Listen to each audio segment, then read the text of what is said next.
Hey guys, welcome back to F1 Podcast.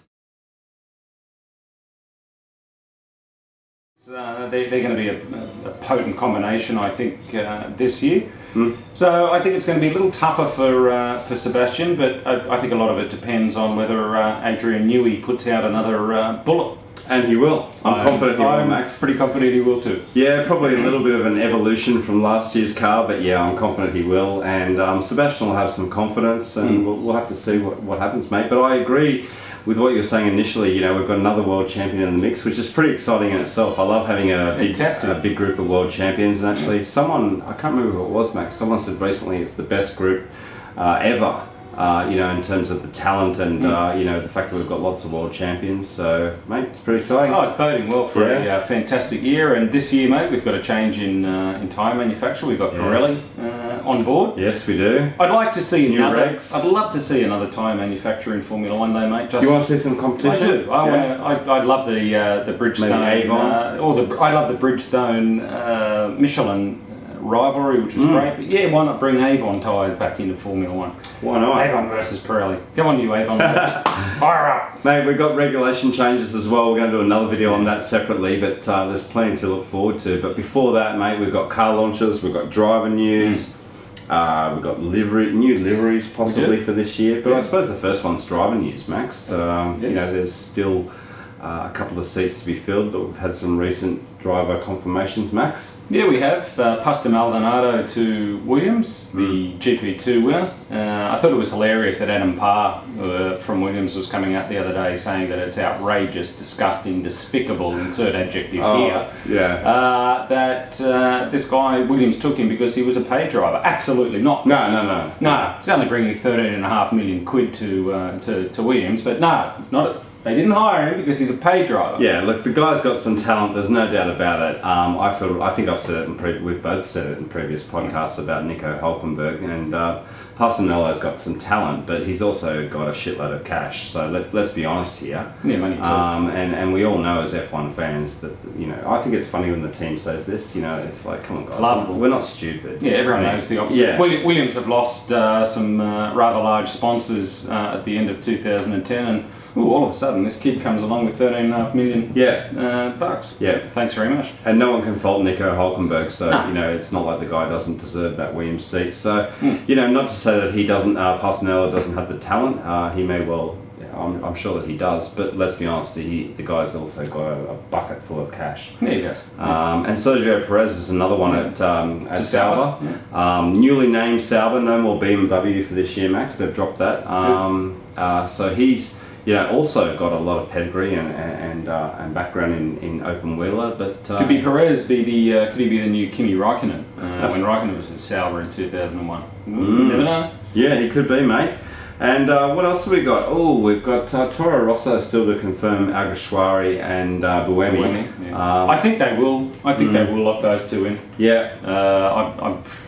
I'd be surprised if there were changes, and if there was going to be a change, that they'd want to make it fairly soon, I would imagine. But look, I can see those two guys staying. Yeah, and what about Lucas Di Grassi leaving Virgin Racing, and he's been replaced as well? That's right, Bruno Senna's gone as well. So I don't know when we're going to see either of these guys back in Formula One, but they both drove what could be considered fairly difficult cars. Yeah. In particular, Bruno Senna. I don't know whether we're going to see the great Senna name back in Formula One in the near future, but I hope he does come back and someone gives him an opportunity. But at this stage, no dice for 2011. Yeah, and we've got Jerome for that Virgin seat, and I really don't know much about the guy. And I've got to agree with you, Max, about Senna. If he only has that one season in Formula One, that's pretty disappointing. But there's lots of drivers who can say that. Recently, it's just one of those things. Yeah. But Max, we had some confirmations on HRT recently. Yep. Yeah. And I could not believe it when I read it, honestly. Narayan Karthikeyan is back in Formula One. He's back. And I honestly didn't think that he would be back. It's been, I think 2005 was his last season in Formula One. I know he did some testing after that. And the guy's done everything since then. I know he's done A1GP, he's done IRL, he's done NASCAR, he's done all sorts of things. He's kept his hand in. Yeah, and he's back in Formula One now. If I was Karen Chandok, Max, I'd be pretty pissed off. Obviously, we all know that India, the Grand Prix, is coming this season. It's no surprise that the Karthik Iron's back in Formula One. Or an Indian, there was always going to be one. Definitely, there had to be one this year. Otherwise, the whole thing would look silly. That's exactly right. And they'll get their pound of flesh out of the young kid, as they should, I guess, going to India this year. It's, what a market. It's the holy grail when you think about it. And the Indians are pretty mad about most of the sports around the world. In particular cricket, of course, as we all know, but an Indian Grand Prix with an Indian driver. Yeah. And an Indian team owner in Vijay Mallya as well on the grid. It all bodes well. Yeah, the story starts to it's no fit together. Yeah, it's no coincidence. But Narayan, Max, what did you think about that? Oh, I was a little bit surprised. A little bit? Like, hang on a minute. Just a little bit? Hang on a minute. Yeah. What's going on here? Yeah. And then I put 2 and 2 together and came up with 6, and realised that we've got the Indian Grand Prix this year, and they're going to get every last ounce out of that kid. Yeah, exactly. To promote Formula One over there, and I'm sure he'll be only too pleased to do it. Oh, good luck to him. He's been out of the sport for a couple of years, and we've just seen what's happened to Michael after being out for a few years. Yeah.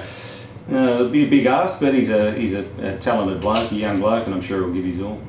Yeah, absolutely, mate.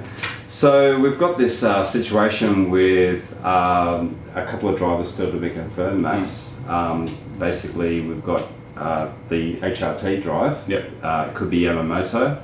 Yep. It could be Christian Klein, but we're not sure who will take that second. I'd be very surprised if it's Christian Klein. I'd be very surprised, but I'd like to see him back in Formula One in saying that. Now, Max, what about these car launches that are coming up? We've got a new Renault car. Yeah, Lotus Renault. Yeah, and all this conversation about the Lotus name, and I think it's been pretty disappointing, actually. I think it'd be quite ridiculous in this season to have two Lotus cars on the grid, so Tony needs to change the name of his team, I think. Pretty much. He's been somehow outmaneuvered, outsmarted, despite the fact that he brought the Lotus name back. He put the 500th Grand Prix livery on the car last year. Which was a bit cheeky, I might add. Yeah, it was, and he was responsible for bringing that name back, but now he doesn't have it anymore. I mean, he has to back away from that name, and it's now Lotus Renault, Max. I don't want two teams on the grid next year that have the Lotus in their name. Yeah. I don't want that. I don't think any fan wants that. I think it's ridiculous, quite frankly. And I think Tony, what about One Malaysia? Or F1 Team Malaysia? I heard that, One Malaysia. Whatever the case may be. I don't care what they call it, but start building your own identity, I guess, and let sleeping dogs lie. It's Lotus Renault. Yeah. That's what they're going with, and I'd like to think that ego will be taken out of it, and they'll do the best thing for the sport, which is to rename their team something else. Well, we've got car launches to come, mate. We do, yes, and the Lotus Renault was launching on the 31st of January this year. I think, who else on the same day?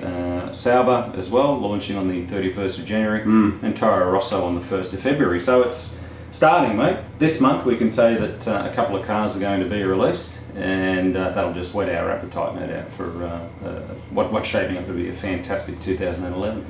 Alright guys, we're going to do a video straight after this and talk about 2011 regs, so we'll see you soon for that. Bye guys. Bye.